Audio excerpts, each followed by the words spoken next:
Okay, so now account create करने के लिए सबसे पहले हम क्या करना होगा कि ये जो डेटा हम यहाँ पे फिल करेंगे, ठीक है, ये हमको सर्वर को सेंड करना होगा।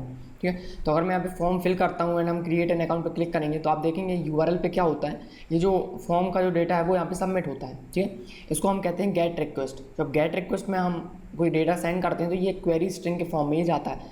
ना इसको हमें अगर हाइड करना है तो हम इस फॉर्म में इसका मेथड को चेंज करेंगे, हम इस डेटा को सेंड करेंगे, फॉर्म को सबमिट करेंगे एज अ पोस्ट रिक्वेस्ट। ठीक है, तो पोस्ट रिक्वेस्ट में क्या होगा, ये जो डेटा हम सेंड कर रहे हैं क्वेरी में, क्वेरी स्ट्रिंग हम इसको बोलते हैं, तो ये जो डेटा है वो उनको शो नहीं होता है।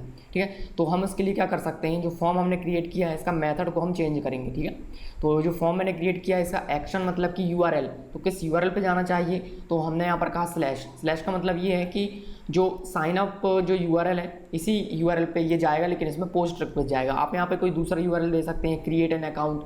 ओके, तो इस तरह से जाएगा। तो मैं भी सेम यूआरएल पे जाता हूँ, जो हमारा सेम साइन अप जो यूआरएल है वही साइन अप पेज को सर्व भी करेगा और वही पेज जो डेटा है उसको हैंडल करके रजिस्टर भी करेगा, बस इसमें मेथड चेंज होगी।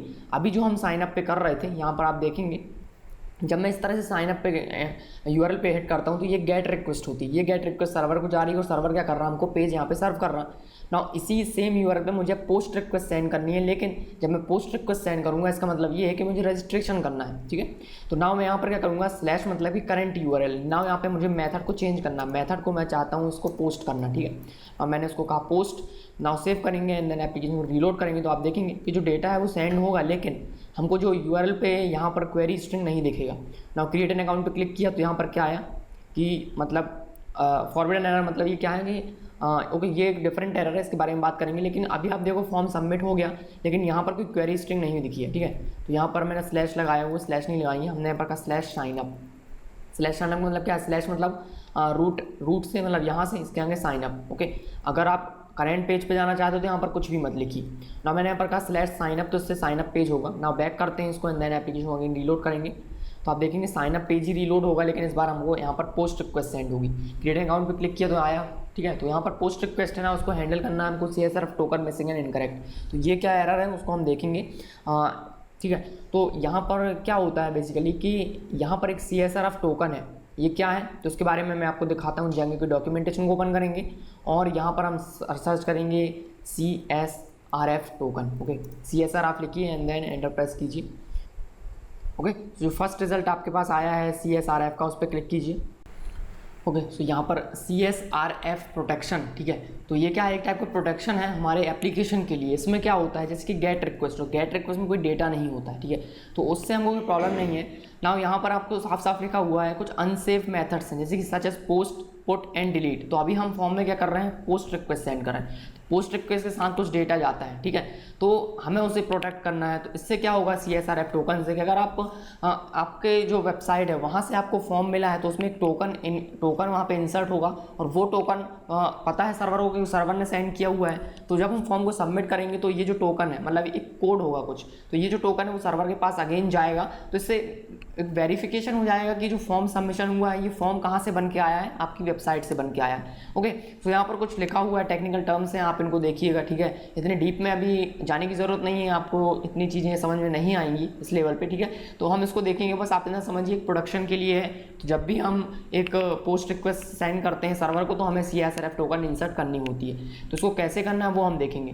तो CSRF टोकन का मतलब क्या है, एक टोकन है जो हमें सर्वर से चाहिए फॉर्म में। जब फॉर्म को जब हम सबमिट करेंगे तो वो जो टोकन है वो अगेन सर्वर को सेंड होगा।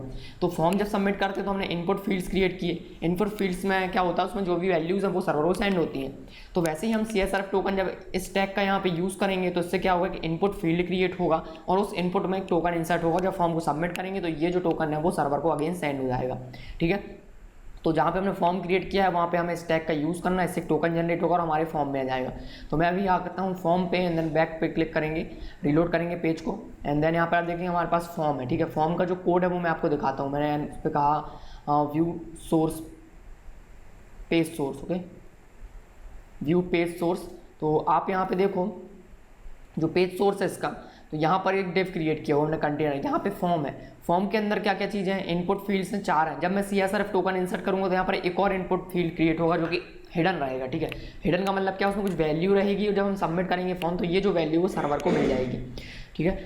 सो उसको कैसे ऐड करना है वो देखते हैं। वापस आएंगे अपने HTML में और यहाँ पर फॉर्म के अंदर हमको ऐड करना है वो टैग CSRF टोकन का। ना यहाँ पे मैंने इसको पेस्ट किया इस तरह से। तो इसका मतलब क्या है, ये इस टाइम पे क्या करेगा, जब टेम्पलेट रेंडर होगा तो यहाँ पर एक टोकन इंसर्ट होगा जो कि हिडन होगा। सेव करेंगे इसको एंड देन वापस आते हैं एप्लीकेशन में, एप्लीकेशन को रीलोड करेंगे। ओके, सो ये सोर्स पेज है, इसको भी रीलोड कर ले। तो यहाँ पर आप देखेंगे फील्ड ऐड हो चुकी है। यहाँ पर इसका नेम क्या है, CSRF मिडलवेयर टोकन एंड इसका वैल्यू क्या है ये, तो ये वैल्यू हर एक टाइम यूनिक होगा, अलग अलग होगा। ठीक है, तो अगर मैं इसको रीलोड करता हूँ तो आप देखेंगे वैल्यू ये चेंज हो रही है। ठीक है, तो इस तरह से वैल्यू चेंज होती है, हर बार अलग अलग होती है। तो जब हम फॉर्म को सबमिट करेंगे तो ये जो टोकन है, ये जो वैल्यू है, ये सर्वर को मिलेगी अगेन। तो इससे जो वेरिफिकेशन है वो हो जाएगा कि ये जो फॉर्म है वो उनको वेबसाइट से ही आया था और आपकी जो टोकन है वो वेरीफाइड है। ठीक है, तो एक तरह का इसमें प्रोडक्शन होता है। तो देखेंगे इसको कैसे आगे करना है ना। हमको क्या करना है, आप सर्वर में वैल्यूज को रीड करना है। अब हम क्या कर रहे हैं, फॉर्म को सक्सेसफुली सबमिट कर पा रहे हैं। ठीक है, हमने इसको रिलोड किया, साइन अप बटन पर क्लिक किया तो यहाँ पर क्या आया, पेज सबमिट हुआ, लेकिन फिर से यही पेज मिल गया। लेकिन ये पोस्ट रिक्वेस्ट थी तो मुझे इसको अलग तरीके से हैंडल करना पड़ेगा। ठीक है, नाउ यहाँ पर अगर साइन अप में मैं कोई गेट रिक्वेस्ट सेंड करता हूँ तो इसका मतलब ये है कि मुझे साइन अप फॉर्म चाहिए। मैंने इस पर एंटर प्रेस किया, इसका मतलब साइन अप फॉर्म। लेकिन इसी साइन अप URL पे अगर मैं पोस्ट रिक्वेस्ट सेंड करता हूँ तो मुझे एक रजिस्ट्रेशन करना है। तो इसको कैसे हैंडल करेंगे, तो अलग अलग आप URL भी क्रिएट कर सकते हो, उसमें कोई प्रॉब्लम नहीं है। आप इसका जो URL इसको चेंज कर दो साइन अप पे, ठीक है, क्रिएट एन अकाउंट कर दीजिए तो डिफरेंट हो जाएंगे। लेकिन मैं यहाँ पे क्या कर रहा हूँ, सेम URL पे हम एक बार पोस्ट रिक्वेस्ट एक बार गेट रिक्वेस्ट हैंडल कर रहे हैं। ठीक है, तो इसके लिए हम क्या करेंगे, urls.py में जाएंगे। यहाँ पर हमको चेंज करने की जरूरत नहीं है, पाथ क्योंकि यही है ना। हमको व्यू में चेंज करना है कि अगर पोस्ट रिक्वेस्ट आती है तो डिफरेंट तरीके से बिहेव करना है, गेट रिक्वेस्ट आती है तो डिफरेंट तरीके से। तो मैं यहाँ पर क्या करूँगा, मेथड को मुझे पता करना है कि कौन सी मेथड से रिक्वेस्ट आई है। तो यहाँ पर मैं कंडीशन लगाऊंगा या फिर मैं जस्ट यहाँ पे प्रिंट कर देता हूँ। मैंने कहा प्रिंट और मैंने यहाँ पर कहा रिक्वेस्ट डॉट, हमने यहाँ पर कहा method. Okay, request dot method मैंने यहाँ पर का प्रिंट किया जस्ट। ओके, देन एप्लीकेशन को रीलोड करेंगे, टर्मिनल को ओपन करेंगे। सो टर्मिनल ओपन करेंगे तो यहाँ पर आपको देखना है request. Okay, so sine up पे क्लिक करेंगे तो यहाँ पर क्या आया, पेज आ चुका है। और यहाँ पर आप देखोगे क्या आया, रिक्वेस्ट जो गेट रिक्वेस्ट आया हुआ है। ठीक है, तो अब आप देखेंगे जब मैं फॉर्म सबमिट करूँगा तो हम पोस्ट रिक्वेस्ट आएगा। सबमिट किया तो यहाँ पर आप देखेंगे पोस्ट रिक्वेस्ट आया। तो पोस्ट रिक्वेस्ट जब आएगा तो मुझे यहाँ पर कंडीशन लगा के इसको हैंडल करना है। तो अगर गेट रिक्वेस्ट है तो इसका मतलब क्या है कि मुझे साइन अप फॉर्म सर्व करना। तो मैंने यहाँ पर कंडीशन लगाया इक्वल इक्वल, हमने यहाँ पर कहा गेट रिक्वेस्ट। अगर ये गेट है तो मुझे क्या करना है, रिटर्न करना है साइन अप फॉर्म। ओके, यहाँ पर हमको कंडीशन लगानी है इफ़, इस तरह से। ठीक है, तो मैंने यहाँ पर क्या किया, अगर मेथड गेट है तो मुझे साइन अप फॉर्म सर्व करना है। लेकिन अगर यहाँ पर कोलन आएगा ना, अगर पोस्ट है तब मुझे क्या करना, रजिस्ट्रेशन करना। सो यहाँ पर मैं एल्स कंडीशन लगा सकता हूँ या फिर एल्स नहीं लगाएंगे तो भी चलेगा। ठीक है, मैं डायरेक्टली कोड लिख सकता हूँ। ऐसा क्यों, क्योंकि अगर इफ़ है तो ये रिटर्न हो जाएगा, नहीं है तो आगे का कोड चलेगा। एल्स में लिख सकते हो या फिर आप डायरेक्टली लिख सकते हो। तो मैं इसको सिंपल कर देता हूँ, एल्स में लिखेंगे। सो इस तरह से अब जो भी कोड यहाँ पे लिखा जाएगा वो होगा रजिस्ट्रेशन का कोड, क्योंकि ये पोस्ट रिक्वेस्ट है। ठीक है, सो मैं यहाँ पर प्रिंट कर देता हूँ। मैंने यहाँ पर कहा रिटर्न और मैं यहाँ पे कर देता हूँ HTTP रिस्पॉन्स और मैं यहाँ पे कर देता हूँ रिसीव्ड पोस्ट रिक्वेस्ट। जस्ट मुझे पता चलेगा कि पोस्ट रिक्वेस्ट आई है। अगर गेट रिक्वेस्ट है तो साइन अप फॉर्म मिलेगा। सेव करेंगे, वापस आएंगे, हमने कहा पेज को रीलोड कर लेते हैं। तो अभी पोस्ट रिक्वेस्ट जाइए, कैंसिल करता हूँ, साइन अप पे क्लिक करूँगा तो गेट रिक्वेस्ट होगी। क्लिक किया तो क्या आया, sign up form. Now create an account पे क्लिक करेंगे तो क्या आएगा, यहाँ पर रिसीव पोस्ट रिक्वेस्ट। ओके, तो यहाँ पर पोस्ट रिक्वेस्ट को हमने हैंडल किया। नाउ पोस्ट रिक्वेस्ट जो हमने सेंड की उसमें हमको डेटा मिला इस फॉर्म का, वो डेटा मैं कैसे रीड कर सकता हूँ वो हम देखेंगे।